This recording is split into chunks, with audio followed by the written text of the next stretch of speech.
Local government councils in England, Scotland and Wales are responsible for providing social care, transport, education and housing to their voting constituents. Birmingham is officially broke. The City Council, the largest local authority in Europe, is effectively bankrupt. Services for more than 1.1 million people are now under threat. The announcement is one of several by local councils hit by financial troubles in recent years. I think it's devastating, not only for me, but for everybody from every political party that has become a councillor. But how does a local council go bankrupt? What happens to the services that they provide to residents? And what happens when a local council misuses taxpayers' money? This is Decomplicated.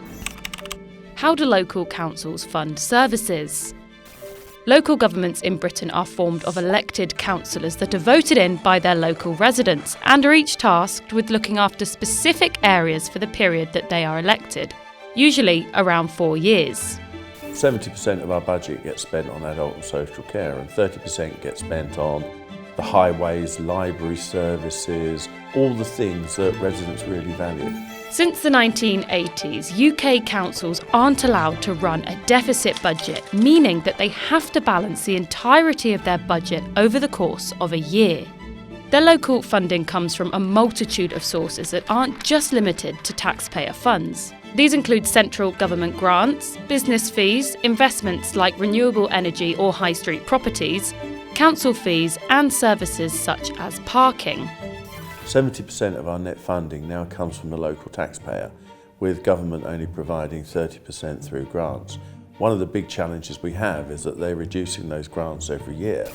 As a final resort, the government allows a council to sell off its local assets as a means of supporting its annual revenue budget.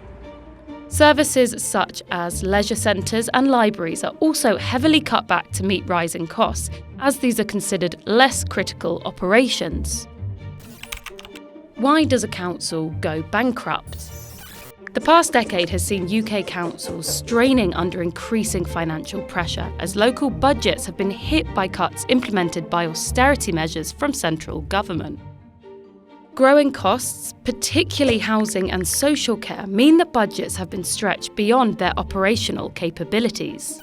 I'm not comfortable criticising other local authorities, but I think some of the reason is that maybe there were some decisions that were made in the past when money was good and we all had strong finances, and they invested in some property deals or some solar farm deals or whatever they were, which were outside the normal remit of a council. These gambles have led to multiple councils getting themselves into debt they cannot work their way out of, eventually leading to a unique form of declared bankruptcy known as a Section 114.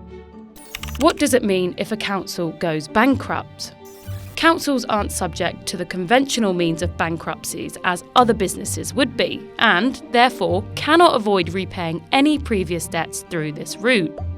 During the financial year, should the Chief Financial Office declare that the council does not have the funds to meet its spending commitments and they cannot cut anything to balance their budget, then they will issue a Section 114 notice instead of bankruptcy, effectively freezing all of their spending and reducing their required services such as water and sewage to their most cost-effective minimum without fully shutting.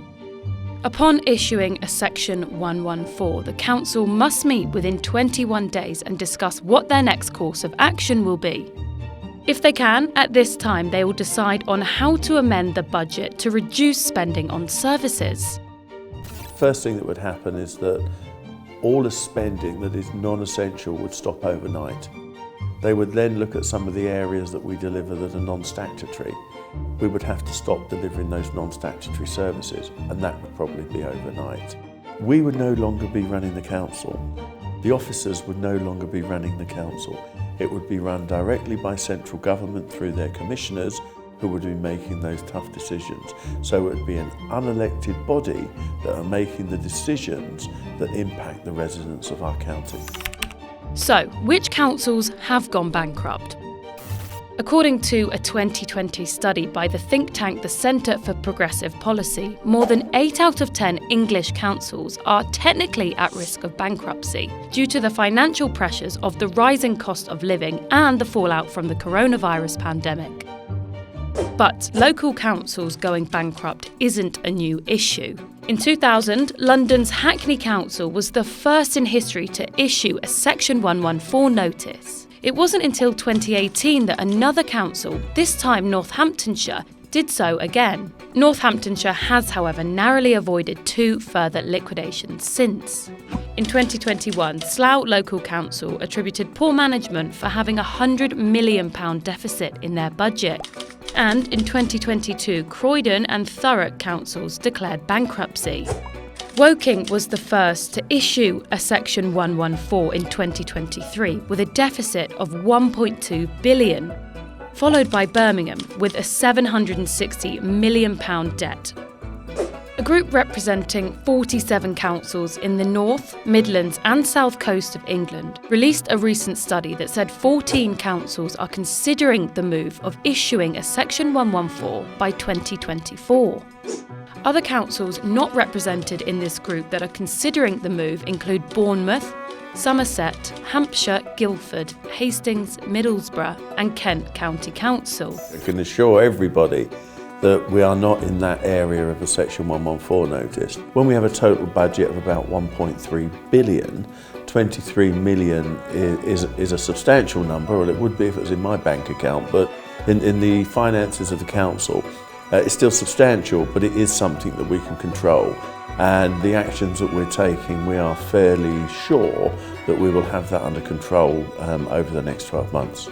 Today, nearly a third of UK councils in the poorest areas are considering a Section 114 as their only means of survival, as their budgets are further stripped back. At the end of the day, you become a councillor to improve your local communities, to support your local residents, and to work with people to help those that are more vulnerable. I believe that if government don't start looking at funding in this area, then an awful lot of upper tier authorities throughout the United Kingdom will be into a death spiral.